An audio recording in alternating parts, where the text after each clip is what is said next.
Dear students, ਅੱਜ ਅਸੀਂ class 8th ਦਾ ਅਧਿਆਇ ਨੰਬਰ 9ਵਾਂ ਜੰਤੂਆਂ ਵਿੱਚ ਪ੍ਰਜਨਨ ਕਰਨ ਜਾ ਰਹੇ ਹਾਂ। ਸਭ ਤੋਂ ਪਹਿਲਾਂ ਅਸੀਂ ਦੇਖਾਂਗੇ ਪ੍ਰਜਨਨ ਕੀ ਹੁੰਦਾ ਹੈ।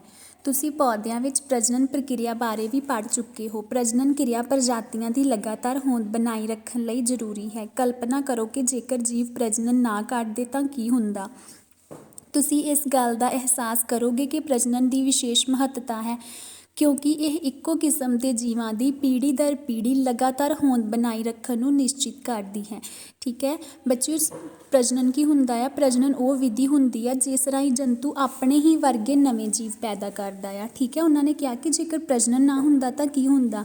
ਇਸ ਨਾਲ ਕੀ ਹੁੰਦਾ, ਅਗਰ ਪ੍ਰਜਨਨ ਨਾ ਹੋਏ ਕਿਸੇ ਵੀ ਪ੍ਰਜਾਤੀ ਵਿੱਚ ਨਾ ਉਸ ਪ੍ਰਜਾਤੀ ਦੀ ਜਿਹੜੀ ਹੋਂਦ ਆ ਉਹ ਹਮੇਸ਼ਾ ਲਈ ਖਤਮ ਹੋ ਸਕਦੀ ਆ।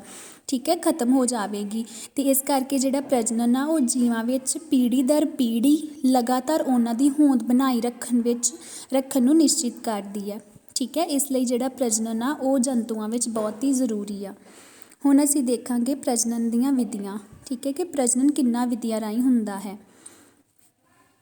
ਪੌਦਿਆਂ ਦੀ ਤਰ੍ਹਾਂ ਜੰਤੂਆਂ ਵਿੱਚ ਵੀ ਪ੍ਰਜਨਨ ਦੀਆਂ ਦੋ ਵਿਧੀਆਂ ਹੁੰਦੀਆਂ ਹਨ, ਲਿੰਗੀ ਪ੍ਰਜਨਨ ਅਤੇ ਅਲਿੰਗੀ ਪ੍ਰਜਨਨ। ਠੀਕ ਹੈ, ਜਿਵੇਂ ਪੌਦਿਆਂ ਵਿੱਚ ਦੋ ਕਿਸਮ ਦੀਆਂ ਵਿਧੀਆਂ ਸੀਗੀਆਂ ਪ੍ਰਜਨਨ ਦੀਆਂ, ਉਸੇ ਤਰ੍ਹਾਂ ਹੀ ਜੰਤੂਆਂ ਵਿੱਚ ਵੀ ਲਿੰਗੀ ਅਤੇ ਅਲਿੰਗੀ ਪ੍ਰਜਨਨ ਹਨ। ਪਹਿਲਾਂ ਅਸੀਂ ਦੇਖਾਂਗੇ ਲਿੰਗੀ ਪ੍ਰਜਨਨ।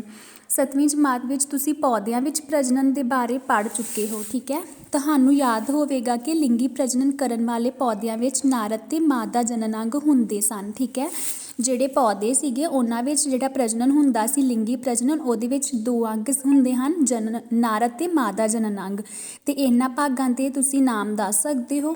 ਠੀਕ ਹੈ, ਪੌਦਿਆਂ ਵਿੱਚ ਜਿਹੜਾ ਨਰ ਹੁੰਦਾ ਆ ਉਹ ਪੁੰਕੇਸਰ ਸੀਗਾ ਅਤੇ ਮਾਦਾ ਜਨਨ ਅੰਗ ਇਸਤਰੀ ਕੇਸਰ ਸੀਗਾ।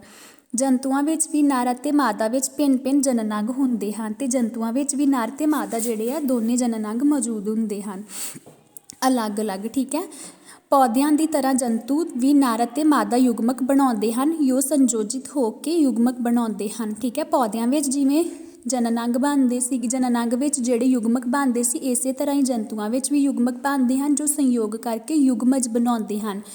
ਇਹ ਯੁਗਮਜ ਵਿਕਸਿਤ ਹੋ ਕੇ ਇੱਕ ਨਵਾਂ ਜੀਵ ਬਣਾਉਂਦਾ ਹੈ। ਇਸ ਪ੍ਰਕਾਰ ਦਾ ਪ੍ਰਜਨਨ ਜਿਸ ਵਿੱਚ ਨਰ ਅਤੇ ਮਾਦਾ ਯੁਗਮਕਾਂ ਦਾ ਸੰਯੋਗ ਹੁੰਦਾ ਹੈ ਲਿੰਗੀ ਪ੍ਰਜਨਨ ਅਖਵਾਉਂਦਾ ਹੈ। ਠੀਕ ਹੈ, ਜਿਹੜਾ ਉਹ ਯੁਗਮਜ ਬਣਦਾ ਆ ਉਹੀ ਅੱਗੇ ਵਿਕਸਿਤ ਹੋ ਕੇ ਇੱਕ ਨਵਾਂ ਜੀਵ ਬਣਾਉਂਦਾ ਆ। ਠੀਕ ਹੈ, ਇਸ ਪ੍ਰਕਾਰ ਕੀ ਹੁੰਦਾ ਹੈ, ਜਿਹਦੇ ਵਿੱਚ ਨਰ ਅਤੇ ਮਾਦਾ ਯੁਗਮਕ ਸੰਯੋਗ ਕਰਦੇ ਆ, ਉਸ ਵਿਧੀ ਨੂੰ ਕੀ ਆਖਿਆ ਜਾਂਦਾ ਹੈ? ਲਿੰਗੀ ਪ੍ਰਜਨਨ। ਆਓ ਆਪਾਂ ਮਨੁੱਖ ਵਿੱਚ ਜਨਨ ਭਾਗਾਂ ਦਾ ਪਤਾ ਲਗਾਈਏ ਅਤੇ ਜਨਨ ਕਿਰਿਆ ਦਾ ਅਧਿਐਨ ਕਰੀਏ। ਸਭ ਤੋਂ ਪਹਿਲਾਂ ਅਸੀਂ ਦੇਖਾਂਗੇ ਨਰ ਜਨਨ ਅੰਗ।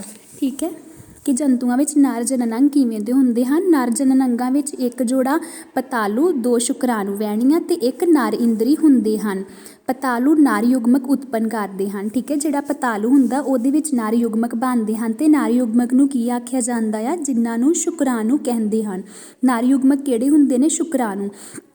ਪਤਾਲੂ ਲੱਖਾਂ ਹੀ ਸ਼ੁਕਰਾਣੂ ਪੈਦਾ ਕਰਦੇ ਹਨ। ਠੀਕ ਹੈ, ਇਹਨਾਂ ਦੀ ਗਿਣਤੀ ਲੱਖਾਂ ਵਿੱਚ ਹੁੰਦੀ ਹੈ।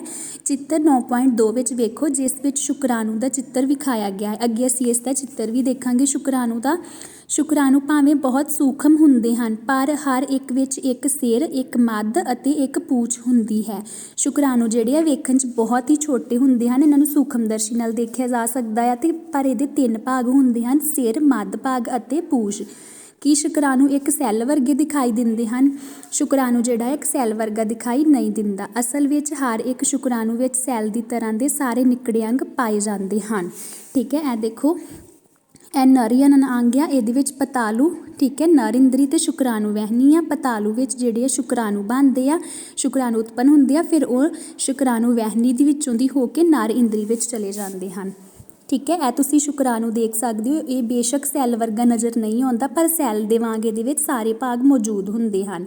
ਉੱਪਰ ਵਾਲਾ ਭਾਗ ਇਹਦਾ ਸਿਰ, ਮੱਧ ਭਾਗ ਅਤੇ ਪੂਛ। ਸ਼ੁਕਰਾਣੂ ਵਿੱਚ ਪੂਛ ਕਿਸ ਕੰਮ ਆਉਂਦੀ ਹੈ?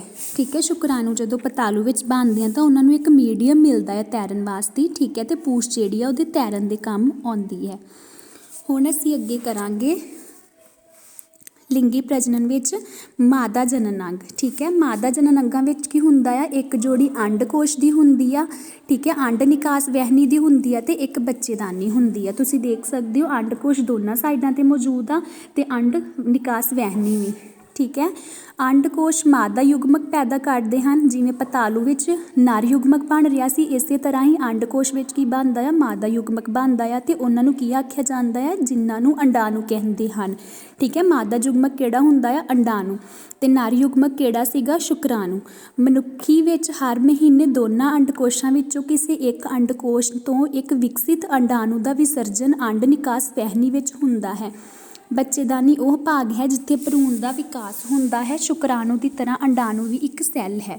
ਠੀਕ ਹੈ, ਅੰਡਾਣੂ ਜਿਹੜੇ ਹੁੰਦੇ ਆ ਉਹਨਾਂ ਵਿੱਚ ਜਿਹੜੇ ਅੰਡਕੋਸ਼ ਹੁੰਦੇ ਆ ਉਹਨਾਂ ਵਿੱਚੋਂ ਮਹੀਨੇ ਵਿੱਚ ਦੋਨਾਂ ਵਿੱਚੋਂ ਇੱਕ ਇੱਕ ਜਿਹੜਾ ਅੰਡਾਣੂ ਆ ਉਹ ਬਾਹਰ ਨਿਕਲਦਾ ਆ ਅਤੇ ਅੰਡ ਨਿਕਾਸ ਵਹਿਨੀ ਵਿੱਚ ਉੱਥੇ ਵਿਸਰਜਿਤ ਹੋ ਜਾਂਦਾ ਆ। ਠੀਕ ਹੈ, ਅਤੇ ਬੱਚੇਦਾਨੀ ਉਹ ਭਾਗ ਹੁੰਦਾ ਆ ਜਿੱਥੇ ਕੀ ਬਣਦਾ ਆ, ਬੱਚੇ ਦਾ ਵਿਕਾਸ ਜਾਂ ਅਸੀਂ ਭਰੂਣ ਦਾ ਵਿਕਾਸ ਕਹਿ ਸਕਦੇ ਹਾਂ। ਅਤੇ ਅੰਡਾਣੂ ਜਿਹੜਾ ਹੁੰਦਾ ਆ ਉਹ ਸ਼ੁਕਰਾਣੂ ਦੀ ਤਰ੍ਹਾਂ ਇੱਕ ਸੈੱਲ ਹੁੰਦਾ ਹੈ। ਠੀਕ ਹੈ, ਅਤੇ ਜਿਹੜਾ ਅੰਡਾਣੂ ਹੁੰਦਾ ਆ ਇਹਦਾ ਜਿਹੜਾ ਨਿਸ਼ੇਚਨ ਹੁੰਦਾ ਆ ਉਹ ਸ਼ੁਕਰਾਣੂ ਦੇ ਨਾਲ ਹੁੰਦਾ ਹੈ। ਤੁਸੀਂ ਦੇਖ ਸਕਦੇ ਹੋ ਇਹ ਮਨੁੱਖੀ ਅੰਡਾਣੂ ਹੈ ਅਤੇ ਇੱਕ ਸੈੱਲ ਦੀ ਤਰ੍ਹਾਂ ਨਜ਼ਰ ਆ ਰਿਹਾ ਹੈ। ਇਹ ਇੱਕ ਸੈੱਲ ਹੈ। ਠੀਕ ਹੈ, ਇਹਦੇ ਮੱਧ ਵਿੱਚ ਤੁਸੀਂ ਕੇਂਦਰਕ ਵੀ ਦੇਖ ਸਕਦੇ ਹੋ। Thank you.